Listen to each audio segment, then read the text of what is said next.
Fourth graders. So I'm going to share a book with you called Before She Was Harriet. It's a story about Harriet Tubman. You just got done watching a video about her, and we read a little bit about her yesterday. So this is written by Lesa Cline-Ransome and illustrated by James Ransom.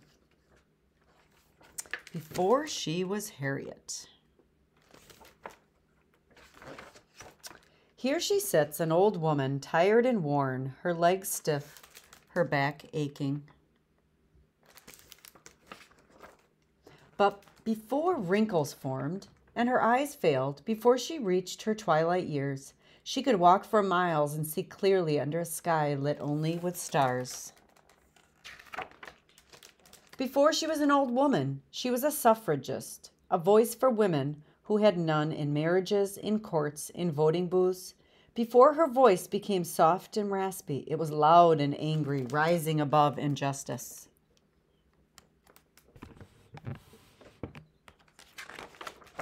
Before she was a suffragist, she was General Tubman, rising out of the fog, armed with courage, strong in the face of rebels and planters and overseers as they watched fields burn and bridges fall, and 700 slaves stop chopping and start running to a woman who ferried them to freedom on the Combahee River, turned River Jordan. So this is kind of her trek helping the slaves. Before she was General Tubman, she was a Union spy carrying secrets across battlefields to soldiers fighting in the Civil War for President Lincoln to end slavery. Before she was a Union spy, she was a nurse caring for those who were hit with bullets and hatred and fear, tending to them with bandages and words in the bloody dirt of Southern soil. So we're going backwards in time. Before she was a nurse, she was Aunt Harriet, daughter of Ben and Rit, who helped her parents flee their master and find their way through woods and streams to the safety of Canada and a new home in the north.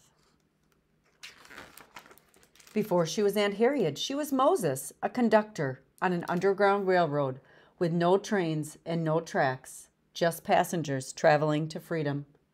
Up north, through swamps, past slave catchers, across rivers, under the cover of night. Seeking the promised land for her people, led by dreams and God and faith, a wisp of a woman with the courage of a lion. Before she was Moses, she was Minty of Maryland, of one slave owner, and then others who worked her, punished her with lashes, broke her back, but not her spirit.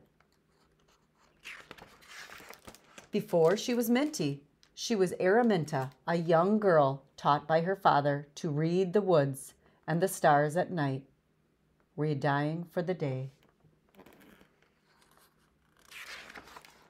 And she'd leave behind slavery along with her name and pick a new one, Harriet.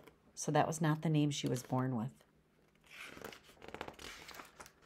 And remember her days as a suffragist, as a general, as a spy, as a nurse, as Aunt Harriet, as Moses, as a conductor.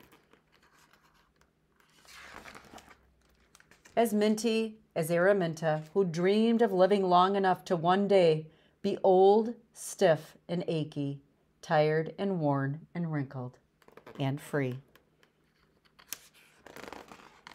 And that is Before She Was Harriet. Just another way to tell her story. All right. Hope you enjoyed that.